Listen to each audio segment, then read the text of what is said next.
pesquisador para as Nações Unidas sobre desenvolvimento sustentável no Japão, com mais de 30 anos de experiências acadêmicas e internacionais em pesquisa interdisciplinar,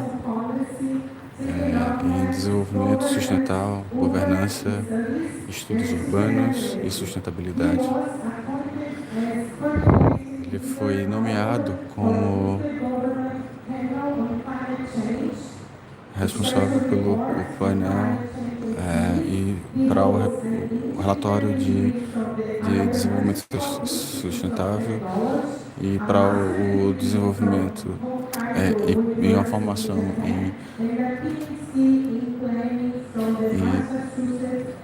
e um doutorado em aeronaves pelo MIT, Instituto de Tecnologia de Massachusetts, e desenvolve e é financiado por diversas instituições de financiamento de pesquisa. Eu convido nossos medalhistas de ouro, primeiro professor José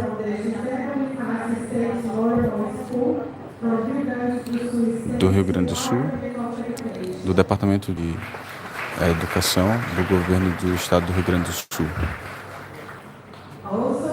Também eu convido Rubens Lopes Neto, professor do Maranhão, do Departamento de Educação e do Departamento Municipal de Mataroma, no Maranhão.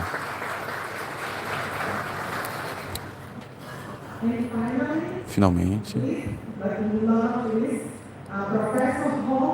o professor Holmes de Souza Moraes, do Departamento da Secretaria de Educação do Pará, de Orelândia do Norte, no Pará.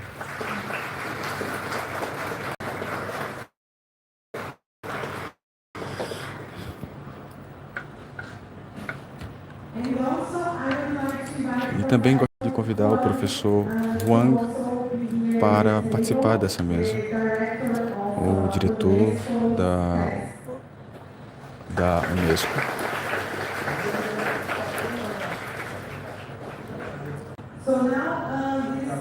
Agora, essa mesa redonda vai ter tradução e eu vou dar a palavra ao professor José Pupim para moderar essa mesa redonda.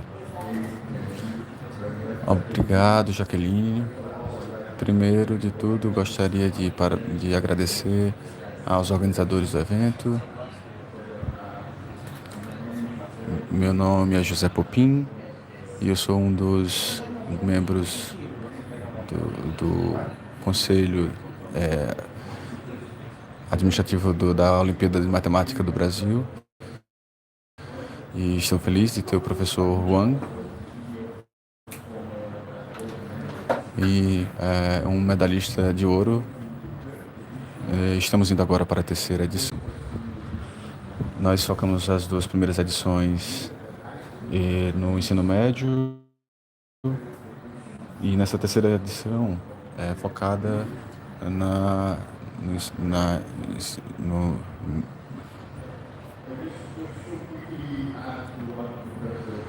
Eu vou mostrar rapidamente o que o professor Wang mencionou sobre as Olimpíadas. Isso vai trazer muitas perguntas. Eu vou mostrar a vocês qual é a ideia por trás como a Jaqueline mencionou, dos egressos do ITA, do Instituto de Tecnologia da Aeronáutica. E em 2019, nós decidimos impulsionar o estudo de matemática no Brasil e era uma iniciativa voluntária e e faziam parte os membros dos, do painel de organização que é desenvolvido pela OSBM. Não é a ideia não é que seja uma Olimpíada para definir quais são os melhores professores.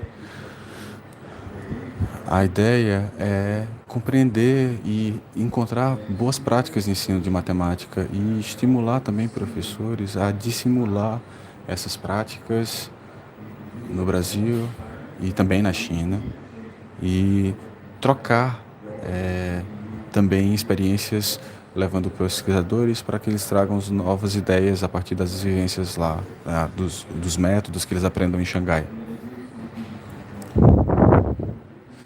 Então, basicamente, é uma espécie de competição que é desenvolvida em 3 etapas.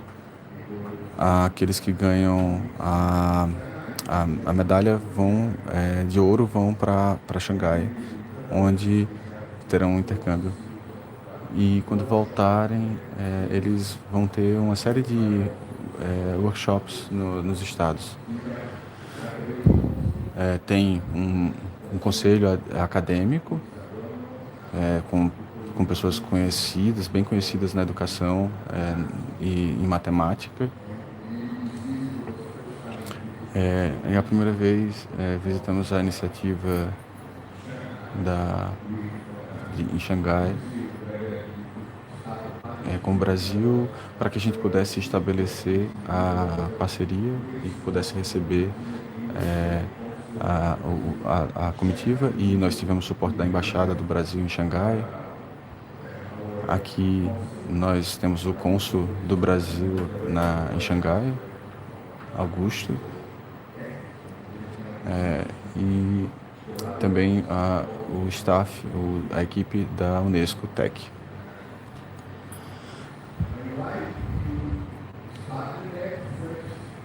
Por que você começaram essa iniciativa? E aí eu li um artigo de professor Juan, e embora nós trabalhamos em áreas diferentes, nós temos nós compartilhamos alguns aspectos teóricos com relação ao aprendizado por pares,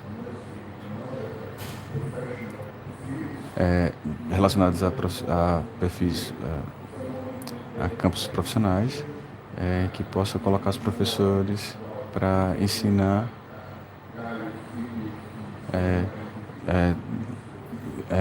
para que eles tenham contato de uma maneira colaborativa com pesquisadores que tenham formações em diversas instituições de renome na área da matemática e formar esses professores. Aqui nós temos os resultados com o Reino Unido e como que o Reino Unido se beneficiou dessa colaboração também em diferentes escalas, porque o Reino Unido investiu 7 milhões de libras esterlina e o Brasil investiu bem menos. Nós tivemos a colaboração, o apoio do MEC,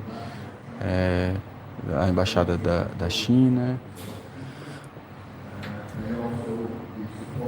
Eles deram suporte também na cerimônia de premiação. Essas instituições também colaboraram e são também patrocinadores. Tem algo faltando aqui, estou procurando o slide.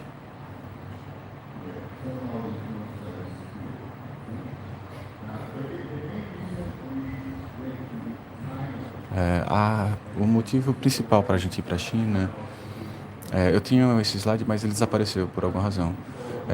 Bem, se você está buscando por desenvolvimento da matemática, existem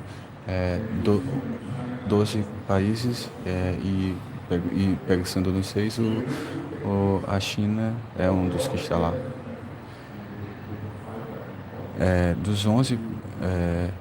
Dos 11 países que estão nesse ranking, o Brasil está no final. Nós somos bons em matemática, mas nós não somos não temos potencial para expandir essas pesquisas e esses resultados para outras professores, outros profissionais. E aqui nós temos a cultura de privilegiar as Olimpíadas para estudantes que têm um desempenho exemplar, e para esses professores. Nós privilegiamos os estudantes que têm um bom resultado, né, que serão possivelmente bons profissionais, e nós esquecemos dos 99% que estão distribuídos até a.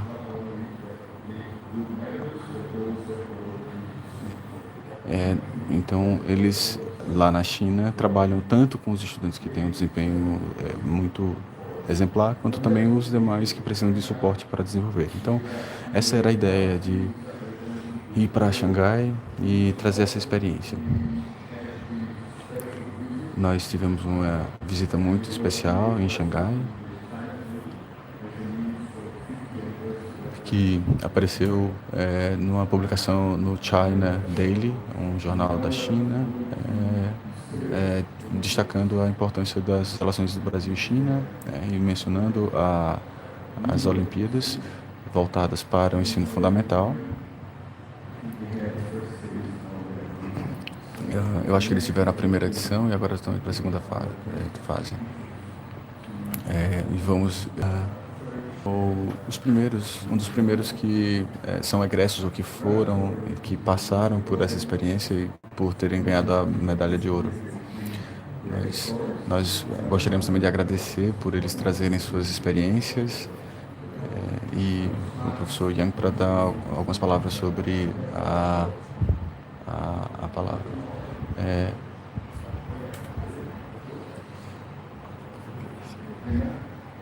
Renan,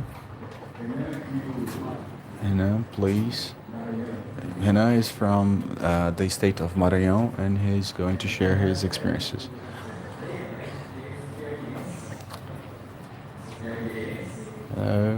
I am from Piauí, but I was a medalist from Piauí, for Maranhão, because I work in Maranhão for such a long time.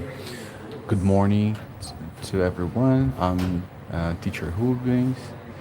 I was the medalist from Maranhão, and I hope new medalists come from Maranhão. When Pupin was presenting his presentation, and he showed the experience in exchange, and I was afraid he would approach everything, and I wouldn't have anything to explain.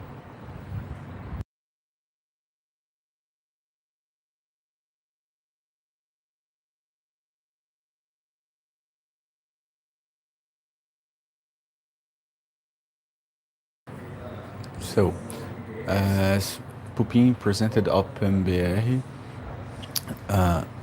now it has two different phases. One phase as high school, and another phase for middle school. Here are the two last editions. The second edition was in 2025. Now in middle school it's taking place currently. On the left you have the medalists of the first edition, and on the right you have the ones from the second edition that traveled for the exchange this year.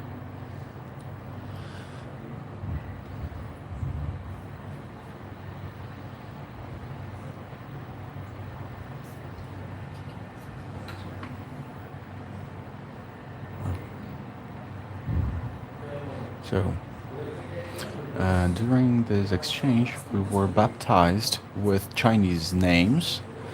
So this is Josie's pronunciation, Chao Wanming, like illuminated by the smile, the laugh. I won't I won't report everything, but I would like to emphasize some parts that are on bold. what is in bold is what we experienced after the exchange. We had the opportunity to experience things that we would never imagine. Getting in contact with events such this one, and considering that most of the teachers from basic education don't access this type of event or exchanges.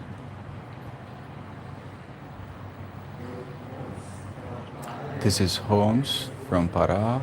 From the first edition, he was the only one, and from the northern Brazil.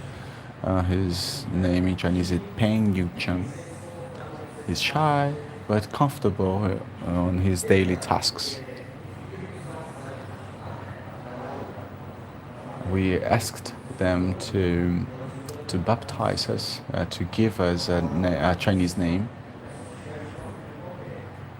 So they would follow us, and they would ask us to, based on the characteristics, she would name us according to what she noticed. This is me. My Chinese name is Lu Hong Jie. The one, it means the one that has many gifts and many dreams, aspirations. Well, I was invited by Jacqueline, and I'm part of 2 commissions of professional mathematical degree, together as CSA and Prof Math, professional mathematical.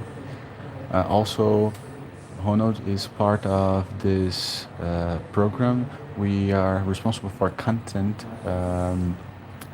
design. Hoping mentioned many things about the Olympics, but I would like to emphasize a little bit about the phases. Many would wonder how or what they would do, what would be necessary to be evaluated in each phase. So basically, if you'd like to deeper your knowledge in mathematics, the professional degree in mathematics would be a wonderful experience, a wonderful opportunity to broaden your experience. This is, for example, one of the questions that assesses your knowledge, the teacher's knowledge. So there are some tasks related to mathematics, but also related to PCK, if assessing how to manage how to assess some different aspects in mathematics that are connected, but they are deeper and much more complex. From comprehending middle education and higher education, and describing and explaining the cognitive and all the processes related to teaching and learning this process. Here are the medalists of the first edition. There were 10 medalists, golden medalists. There are 4 from northeastern Brazil, 1 from southern Brazil, 1 from northern Brazil, and 4 from southeastern Brazil. Here was the ceremony.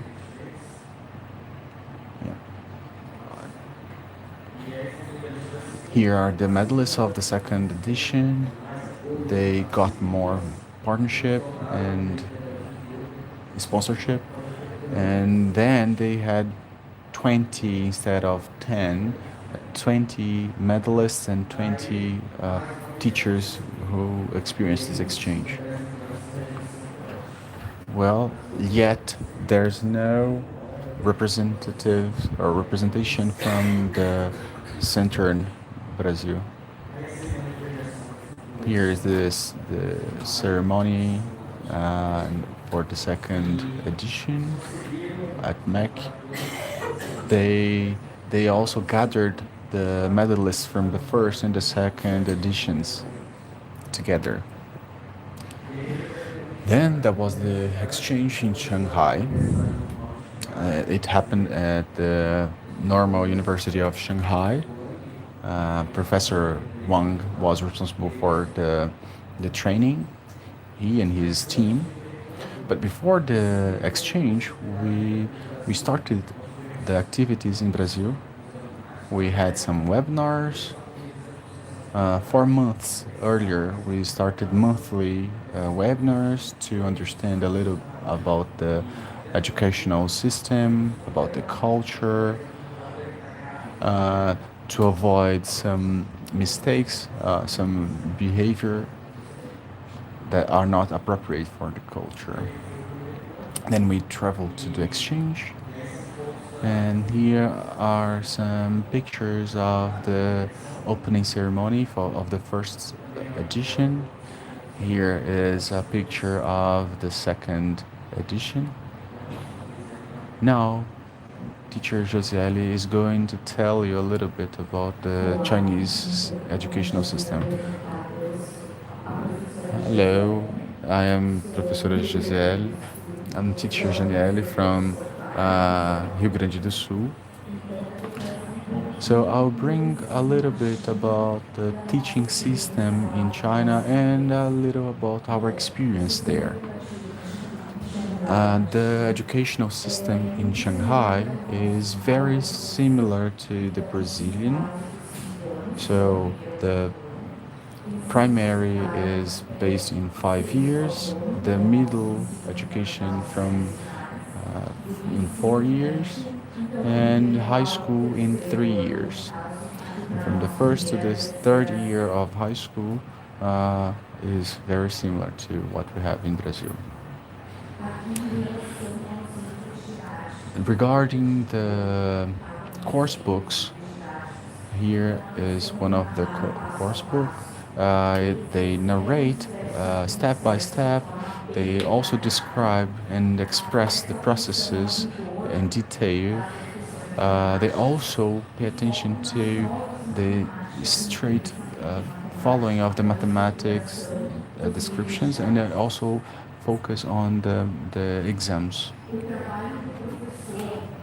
Professor, the teacher, the teacher's role in Shanghai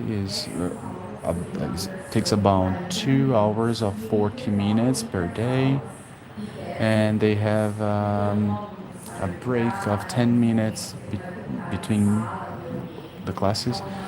They also the students also change. They switch classrooms, and sometimes the teacher switches classroom. Uh, the time is very well optimized. Here in Brazil, the time we take to to accommodate and to make students aware and paying attention to to the class. There, it's not something that happens.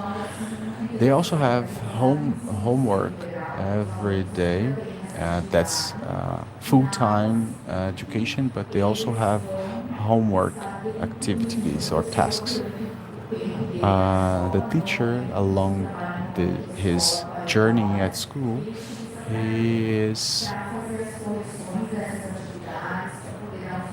he's checking the exercises and also monitoring the students that are struggling with the topics studied to provide support. They also plan their classes. They also attend meetings and also participate in projects.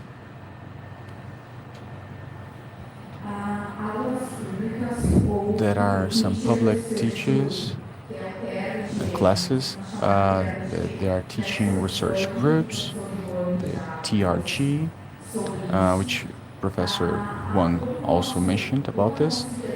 All our exchange was based on the TRG, the lesson studies. So we would go to the class, to the schools with a previous planned class and a form informing all the details we would have to monitor and to observe. And after this moment, we would get back the to technical school, and then we would debate the results collected along the classes. They also value the teacher very much. This is something that in Brazil we sometimes don't have. And mathematics is seen as a mean of personal and professional development. They are focused on this. Regarding culture, the students are very focused on learning. They're there to learn. They're there to respect the teacher, and their objective is to learn. Well, talking a little bit more about the Chinese students, they're very disciplined.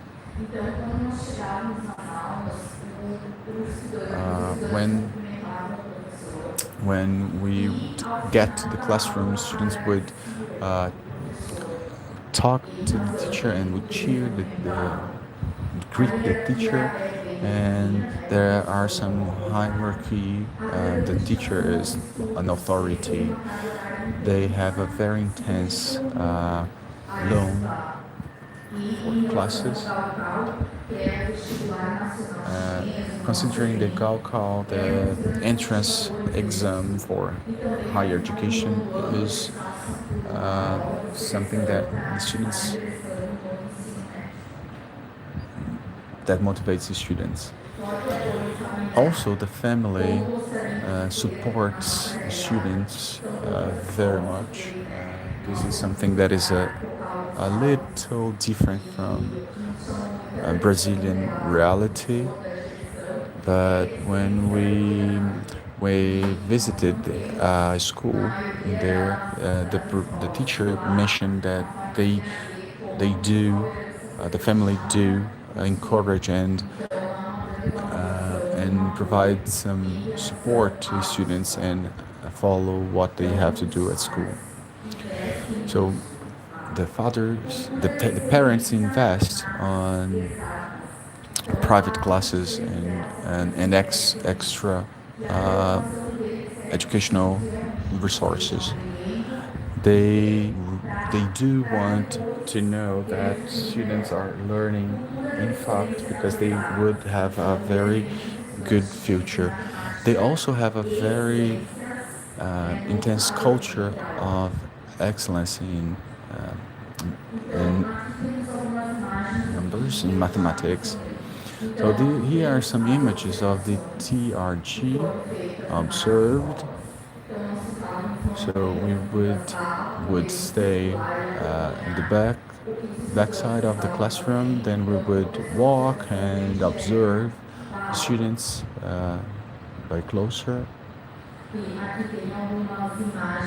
Here are some images of the teaching plans, and there was a class hall in mentoring about angles. So students would demonstrate their understanding along the class.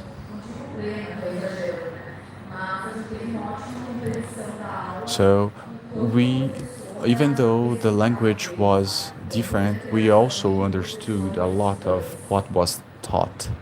So that was very interesting. The debates at school after class, we would have a meeting with the Chinese teachers and managing board to understand a little bit more about the school reality. After that, we would have group discussions, group debates about that class, trying to understand and debating how the Chinese teachers conducted the classes based on what we answered previously, and we transformed in a group debate.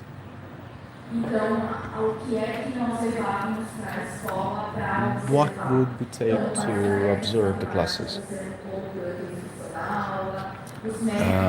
What mathematical formulas were taught, which tools were used by the teacher, how students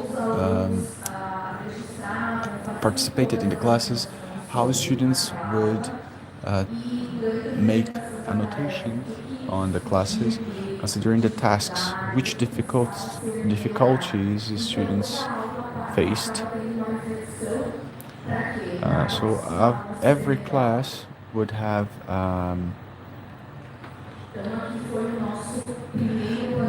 would bring something to the next class. This was one of the first collective planning. That was the first on the left, the students, on the right, our plans.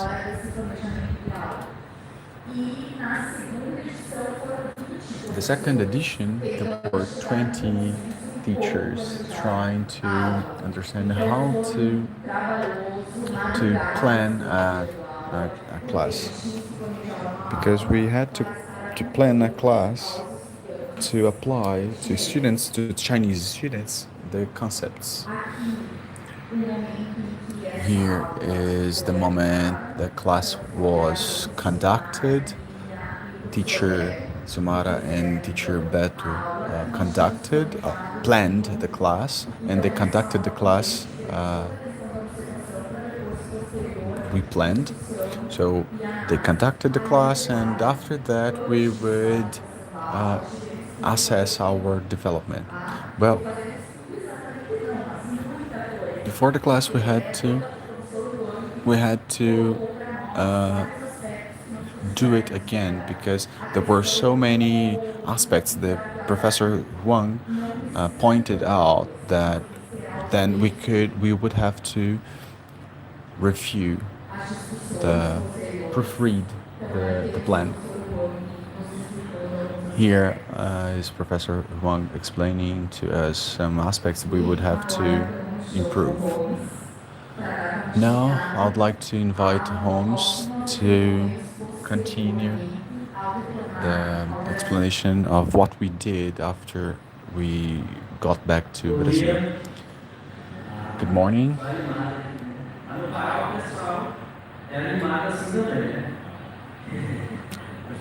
People in Pará are very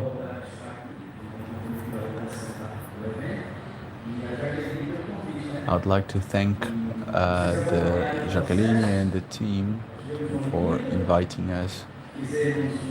Well, as you saw, we followed the process. We studied a lot, and then we were selected.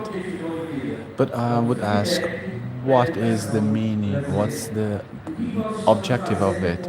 Well, it's to bring something back to the country and to the mathematical teaching in Brazil. So we are traveling along Brazil to teach and to learn a little bit about the experiences we had. When we arrived in Brazil after China, we went to the National Symposium for Mathematical Education. And there we shared our experiences with the participants of the class, of the seminar.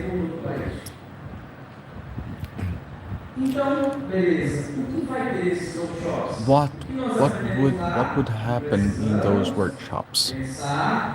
We learned how to think collectively. So we would have to the planning lives. There were many personalities that was very difficult to conduct, but because we in Brazil we are used to plan individually, not collectively. So it's different. It's difficult when we try to plan with another person because it may sound at a certain point they that the other one may be criticizing me. But in China, it's different. They tend to understand this as a very important part of the planning process because they they understand they can make it much better together. Well, I have to admit that it's still difficult to encourage and to plan classes to collectively, but we are trying to do this. After that, we went to Unicamp, Universidade de Campinas, Estado de Campinas, and we participated, we attended the CEPROMAT. So in this event, we had to promote 40 workshops when we got back to Brazil. We traveled to many places in Brazil, including our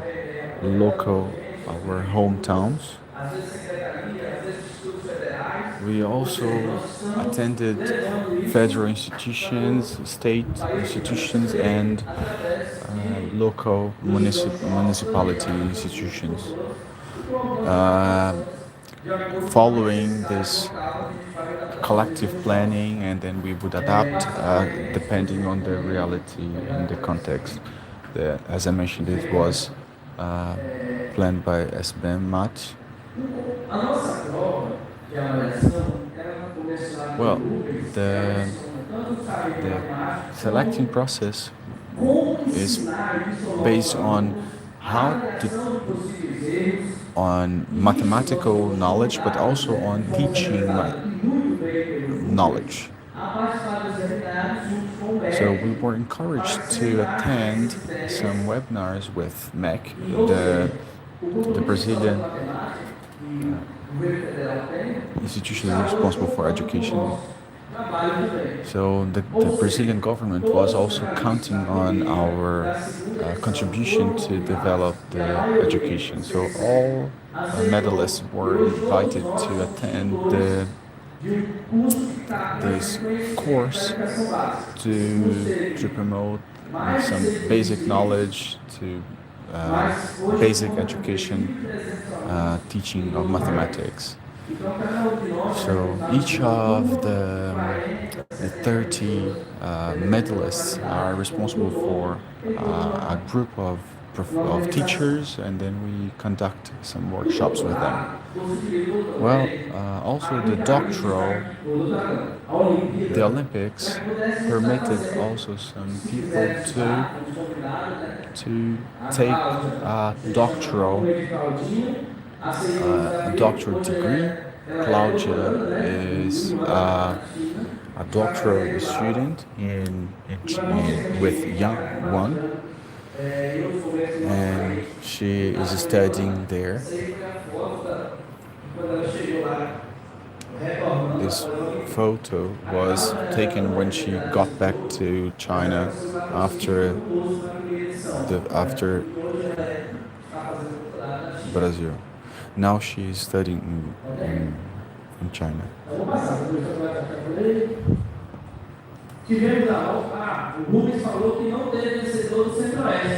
Rubens mentioned that there was not a medalist in central western Brazil, but we visited the schools and the states to disseminate, to bring to them the experiences of the exchange. So, for those who want to learn more and to understand the processes, the lives are available on SBM channel on YouTube.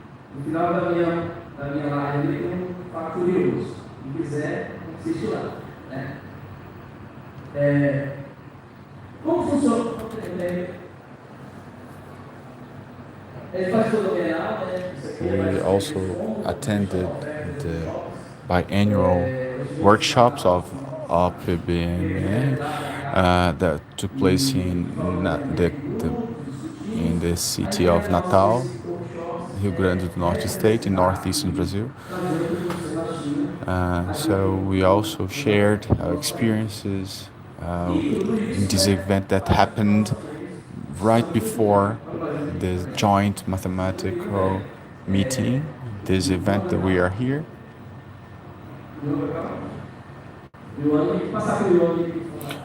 So Wang will also make some comments.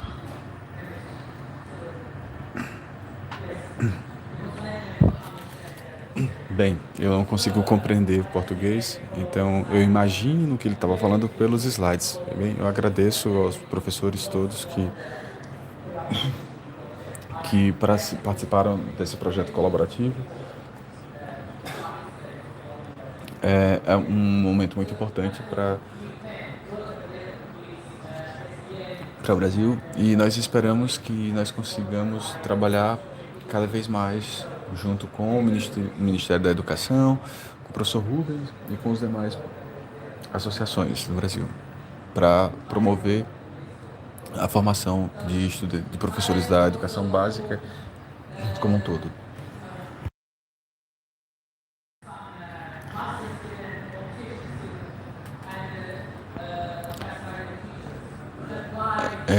Os professores matemáticos, é importante que muitos dos professores de matemática têm concorrido, têm se inscrito para processo seletivo na minha universidade em Xangai. E isso é muito, muito importante para qualificar esses professores posteriormente.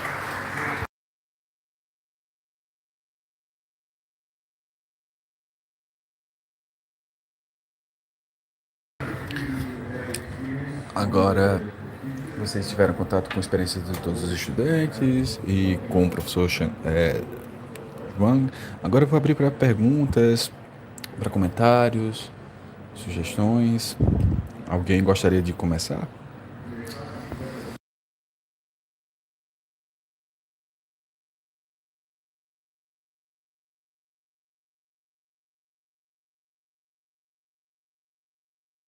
Se vocês tiverem perguntas em chinês, também podem fazer.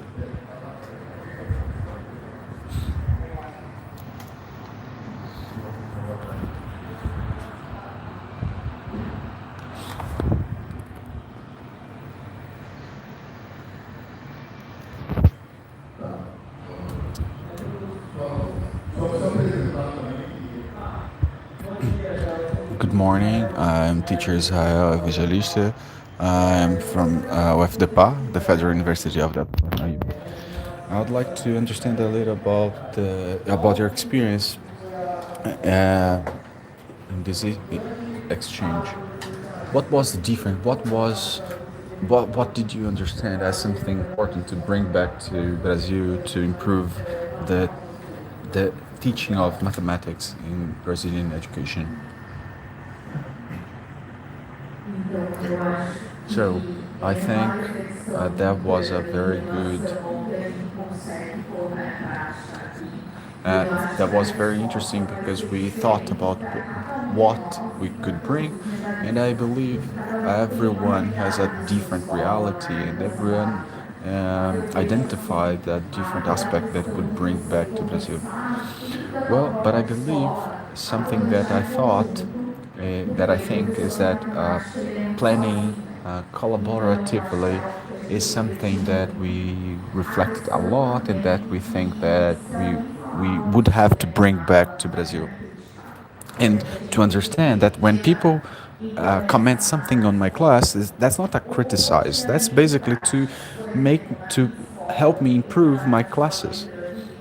So I would I work at a school that teaches from primary education to higher education, and we also have a practice sharing, and then we started implementing this experience to this practice we already had. So we think it's not necessary to make everything very complex, many methodological aspects, but try to bring like the simple but very well planned and well done, conducted.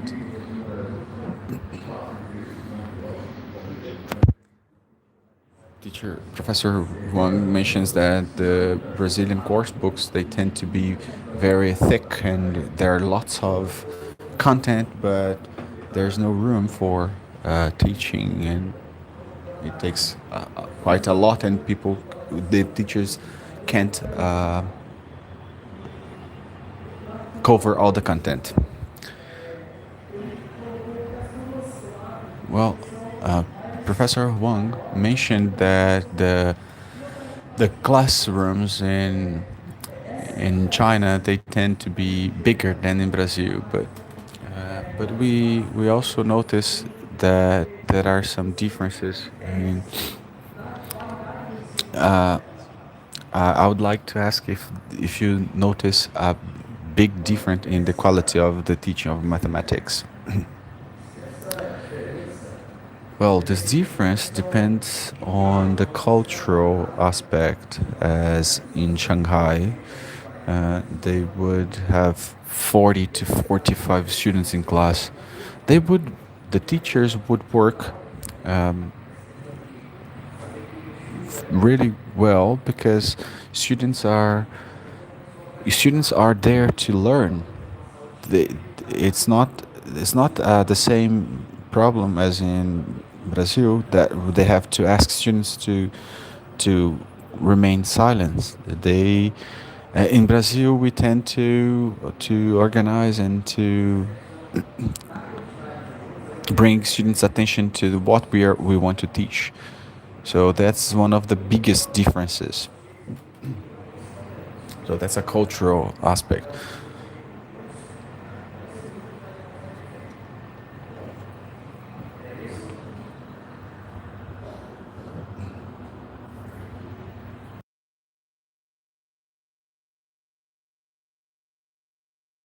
Good morning. I am Bruno. I study um, mathematics at Federal University of Delta do Parnaíba. My question is for the Brazilian teachers. One of the biggest problems we debate in our country is the automatic approval, and only to feed the data for the ranking in the country states. So my question is, um, how can this collective planning happen when there is this automatic approval, and when the middle education, the higher education, they high school education, they tend to be different.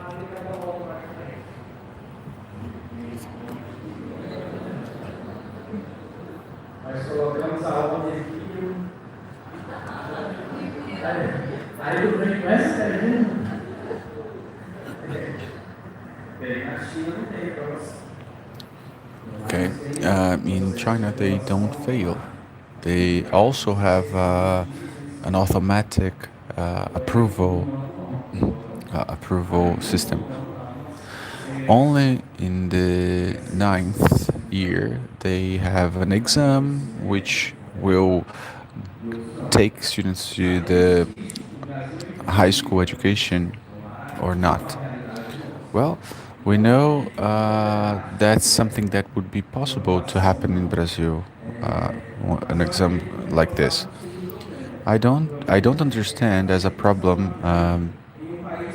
making this student repeat this same year again.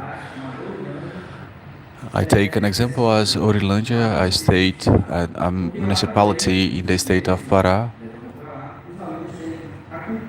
In China, students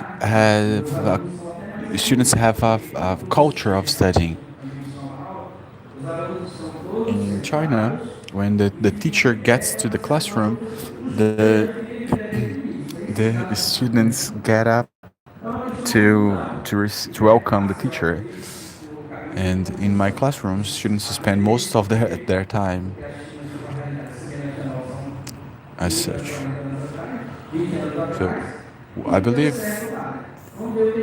they implemented 40, 30 years ago, and we are very recent trying to implement this. So we believe everything would be very different in the future.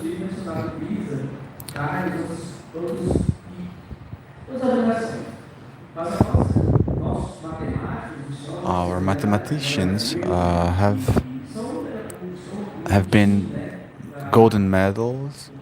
So we are now we are now seeing that it's possible to debate with theoretical and university researchers.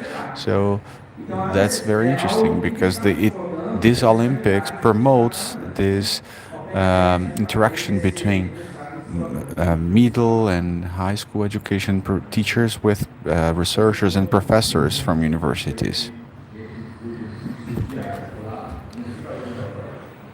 Well, I think it's important to it's noteworthy that these tasks that they have these many those many tasks, they're very important um, to improve, and that's the idea is not to fail to fail students.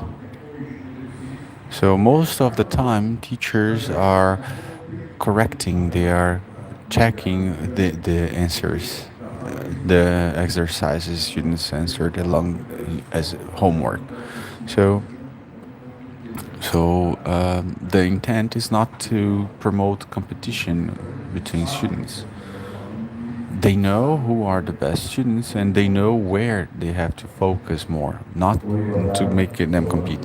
Hello, good afternoon. My name is Anderson. My question is based on the is about the course books. Nowadays in Brazil, we we have a very mechanical teaching of mathematics at school. So we focus on the formula, and I noticed that on along the presentation that the focus is on the thinking and the awareness of why it's important. Well, the NA, the entrance exam of Brazil, also involves and requires this type of thinking and awareness, but it's very different from what the classes at school tend to teach. So how could we as professionals or future professionals as mathematicians, how could we bring of the thinking and also the awareness to the teaching of mathematics? Well, I'll try to answer your question because we don't have a recipe. Well, but I believe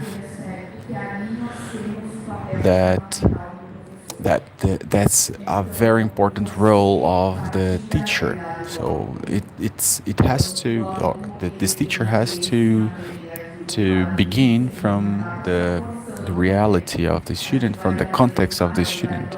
So we'll have to bring this reality to classroom. We tend to ask a question and at the same time we provide an answer. And in there, they tend to make students reflect, think. The teachers ask,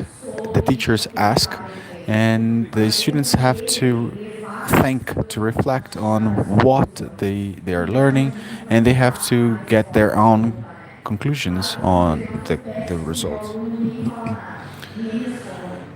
Many people would say that they would ask students and they wouldn't answer anything. But, well, that's a journey and that's a challenge for everything. So, the active learning methodology is something that's very important that would contribute a lot to the, the, the teaching, the mathematical teaching in Brazil. So it has to gather everything and to try to test different strategies and try to understand different contexts and try to bring their own reality to class. Well, something I believe we would have to follow, which is similar, that is different in Shanghai. They have a single book, course book, and they follow that course book. So they don't have, as in Brazil, only some guidelines and different course books. So here in Brazil, we would have to have our only book, course book, being followed by all schools along the country. Well, considering the experiences and the teaching of mathematics, they always begin the class with a problem, and after that, they introduce the problems, the mathematical problems, and the formula, and then after that, students would provide an answer on how this problem would be solved.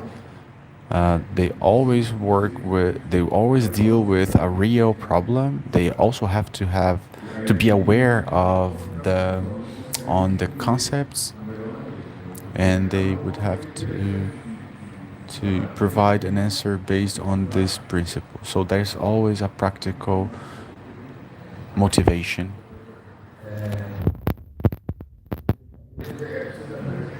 Hello, good afternoon. I'm Carlos. I'm a doctoral student at USP. I'd like to congratulate to Basic Mathematics, an amazing task. So I'd like to ask about the pay. We know here in Brazil it depends a lot on where the person is or the teacher is. So some of my friends they have to have 3 classes. So I'd like to understand about the payment, the pay, or the salary in Shanghai. Bem, o salário dos professores.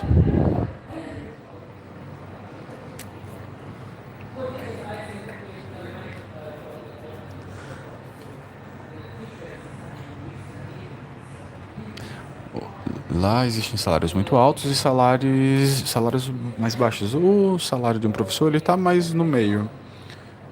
E depende do tempo de tempo de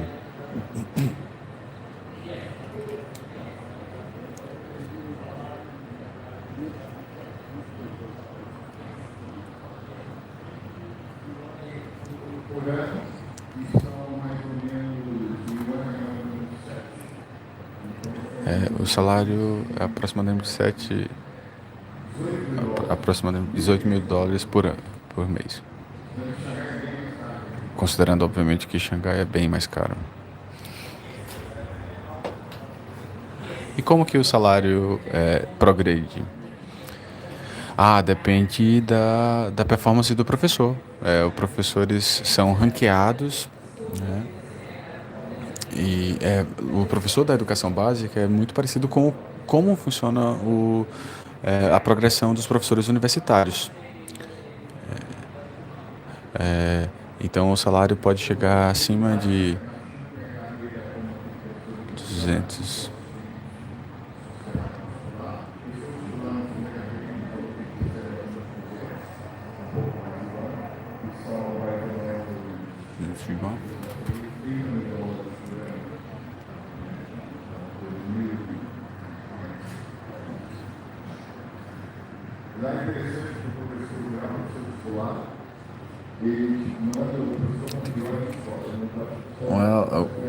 there, depending on the development, the teacher has to go to bad to the ranked as bad at school. So they have to, if they want to be located in at good schools, they have to be very good teachers.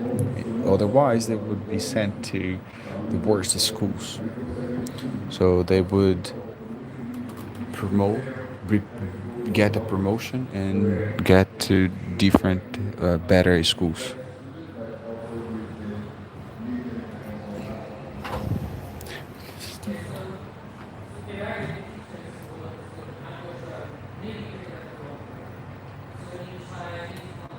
No contexto da China, nós avaliamos se o professor é bom ou se ele não é bom. Isso não importa se a formação e o grau que ele tem.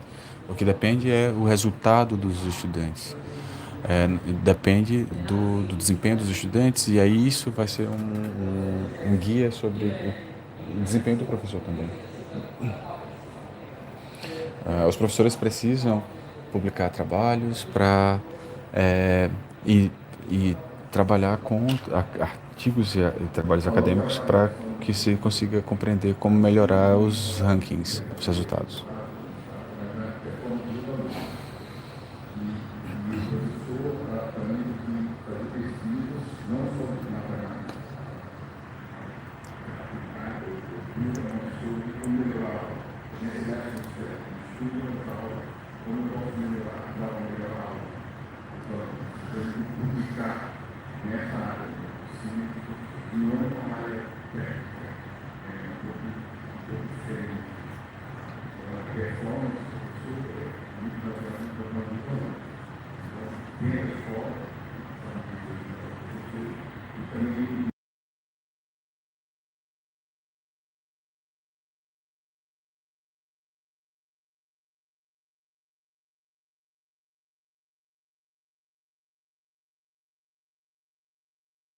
Good morning, I'm Lissandra. I'm a teacher of mathematics in Paraíba, Piauí.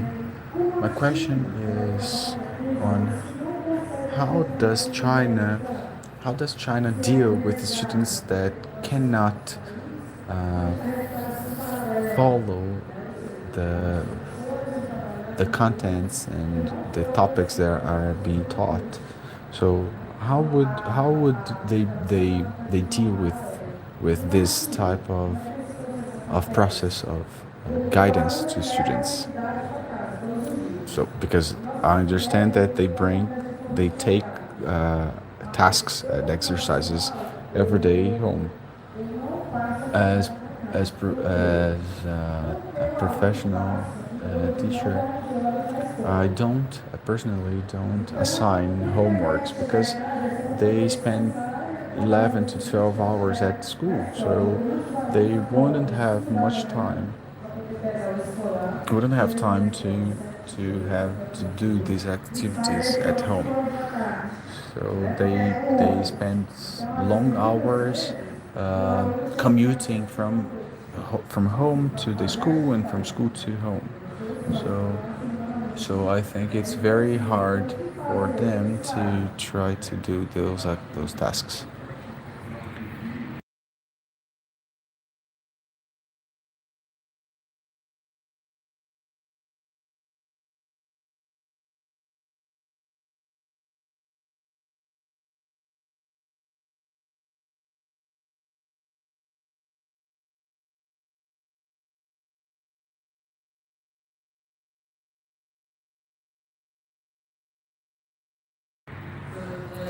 Então, como eu mencionei, é, as escolas, as salas de aulas na China têm muitos estudantes. Isso acaba misturando os níveis de estudantes, tanto aqueles que têm um desempenho mais alto, os que têm um desempenho mediano e os que têm um desempenho mais baixo. Mas o estudante o professor identifica quando o estudante tem alguma dificuldade. e definir estratégias para que eles possam se desenvolver depois da escola. Eles ficam na escola até 5 da tarde ou até 6, mas aí depende do dia. E aí eles têm um tempo, eles têm um tempo para poder estudar e melhorar.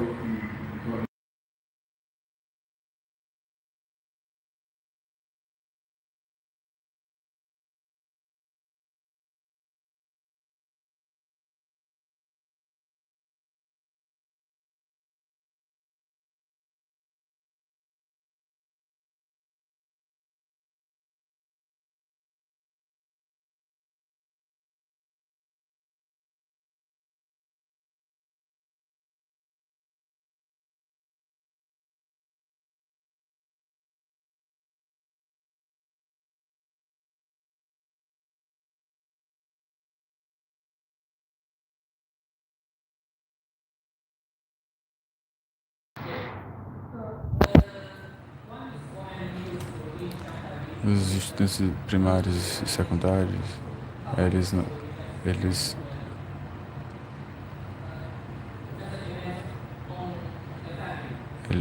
a ida para a escola depende da família.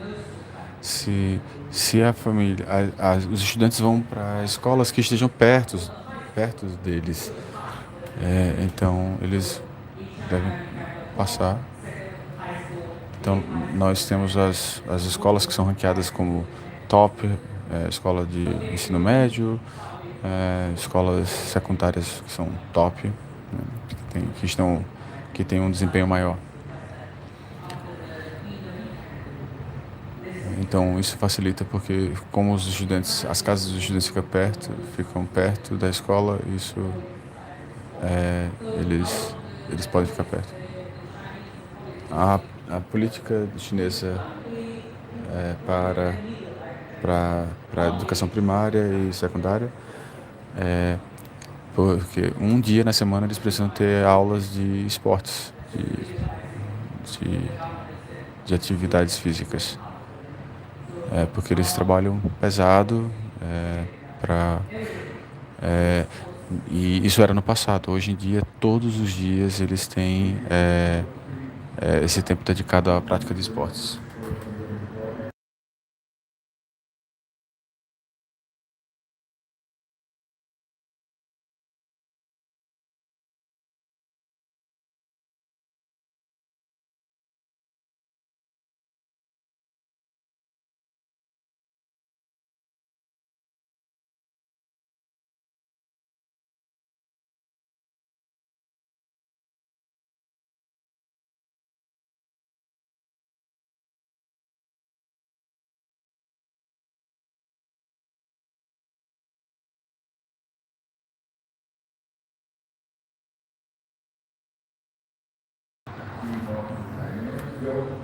Well, that's the end of this panel.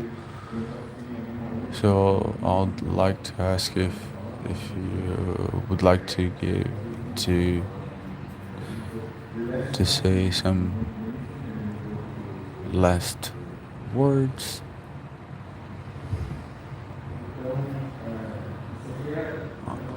I'd like to contribute with some of those questions, some of those issues you pointed out, and we would repeat the same questions everywhere we went. So about the about how the teacher is valued, but we understood that it's not only about the salary, the the career, the progressions. Uh, the career and the progression is something that they value. They also have a very good infrastructure. The teacher is the professional people respect the most. So they have a very good infrastructure. As Pupin and Huang mentioned, they value teachers. So they rank them, and here in Brazil we don't see it with good eyes, but the schools the schools want to have the good teachers with them. So the title is not the best option. That's not the only thing they notice. They notice the results regarding the regarding the one by one tasks with the students.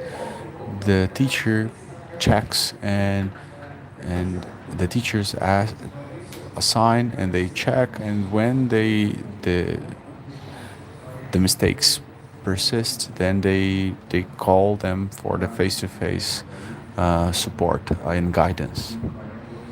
So this is the end of this panel. I'd like to thank you all for this moment, and I would like to thank you all for being here during this moment. I'd like to ask you for a photo, and then Jacqueline will end this session.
Boa tarde aos convidados e amigos.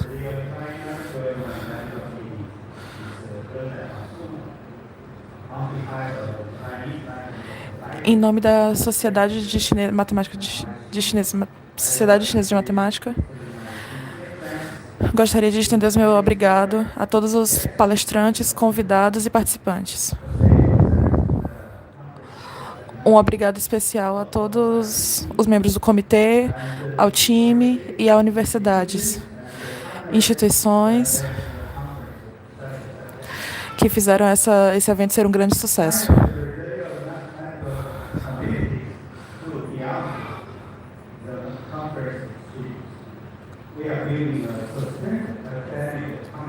Estamos criando uma parceria sistêmica. Mesmo com a distância geográfica entre a China e o Brasil, há uma grande parceria. Como membro da Sociedade Chinesa de Matemática, estou feliz em convidar todos os colegas para participar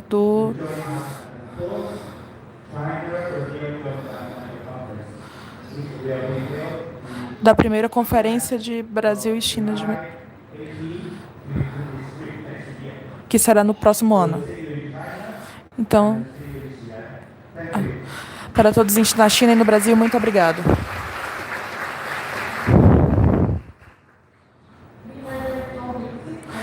Temos um pequeno presente do evento para você.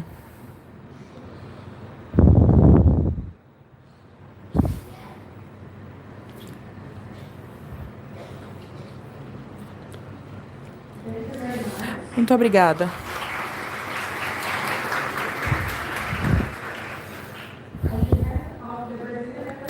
Em nome da Sociedade Brasileira de Matemática, eu gostaria de enfatizar o convite do professor Wang para todos que estão presentes para participarem em Xi'an. É um ótimo lugar, muito famoso. Na próxima edição do nosso encontro Brasil-China de Matemática. Aqui eu também gostaria de convidar o professor Luiz Rafael Santos, o vice-presidente da Sociedade de Matemática Computacional Aplicada, para também reforçar esse convite. Boa tarde a todos. Primeiramente, eu gostaria de agradecer ao Carlile pela organização desse evento. Obrigada a todos por terem vindo, especialmente aos nossos convidados e pesquisadores chineses que passaram a semana conosco. Foi um prazer recebê-los aqui na conferência. Muito obrigada à Sociedade Chinesa de Matemática por nos receberem no próximo ano, na próxima conferência. Também gostaríamos de convidar claramente os nossos pesquisadores brasileiros e toda a nossa comunidade para participar desse evento, pois podemos ver o quanto que podemos aprender com esse tipo de evento e o senso de comunidade que é criado entre nossos países, que irá crescer mais e mais. E toda a nossa comunidade científica. Muito obrigado a todos por terem vindo. Muito obrigado a todos os professores que vieram aqui. Obrigado, Jaqueline e Carlile, pela parceria de fazer esse evento acontecer. Muito obrigada. Muito obrigada.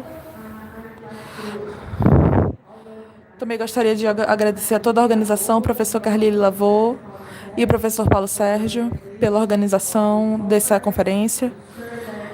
Tenho certeza que fortalecerá mais ainda as relações entre o Brasil e a China na matemática. E fico muito feliz que no próximo ano teremos outra edição desse evento na China, o que fortalece mais ainda o compromisso e a nossa rede de colaborações entre os dois países. Agradeço muito a todos que vieram aqui. Sabemos que é muito longe viajar da China para o Brasil, especialmente para o Delta do Parnaíba. É mais longe ainda. Mas estamos muito felizes de recebê-los aqui. E agora eu gostaria de convidar o professor Paulo Sérgio para falar algumas palavras da organização local, do Comitê de Organização Local.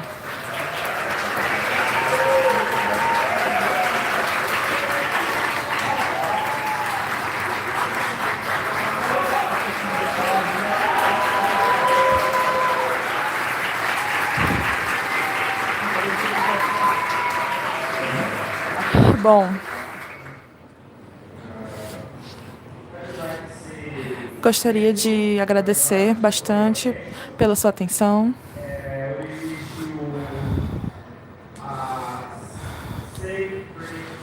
Desejamos uma boa viagem de volta para casa. Espero vê-los de novo em breve.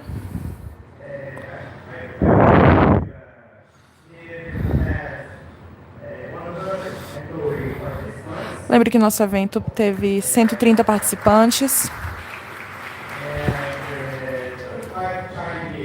35 desses participantes sendo chineses. Gostaria de agradecer a todos os voluntários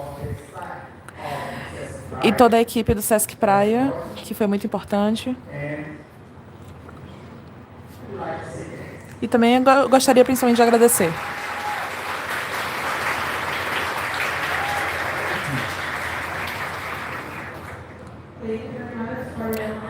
Muito obrigada pelas suas palavras. E agora eu convido o presidente do evento, o professor Carlile Lavô.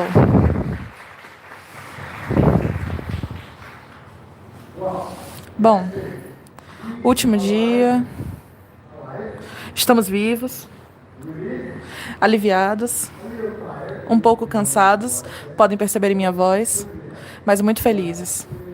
Estamos muito felizes por toda a sua participação nesse evento.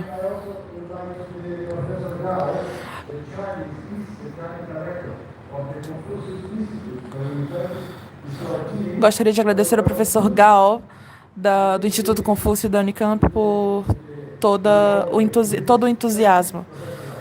Muito obrigada ao professor Gao. Se você gostaria de dizer algumas palavras.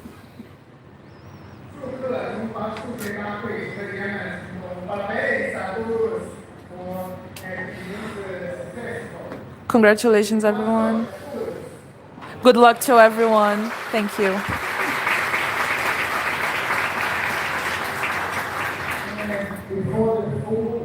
Antes da foto, temos uma proposta da USP São Carlos.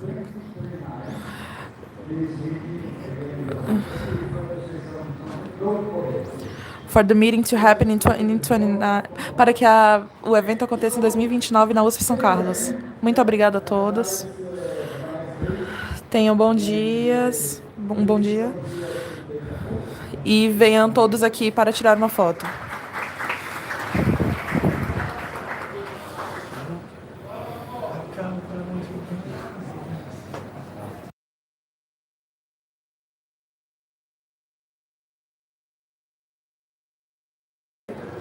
Aqui, por favor, venham aqui, vamos tirar foto aqui.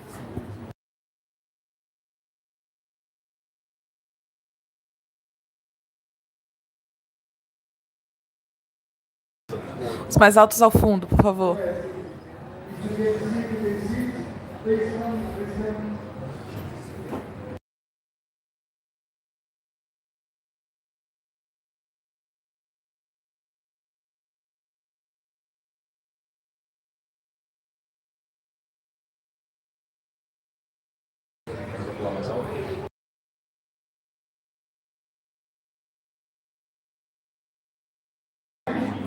Mais altos ao fundo.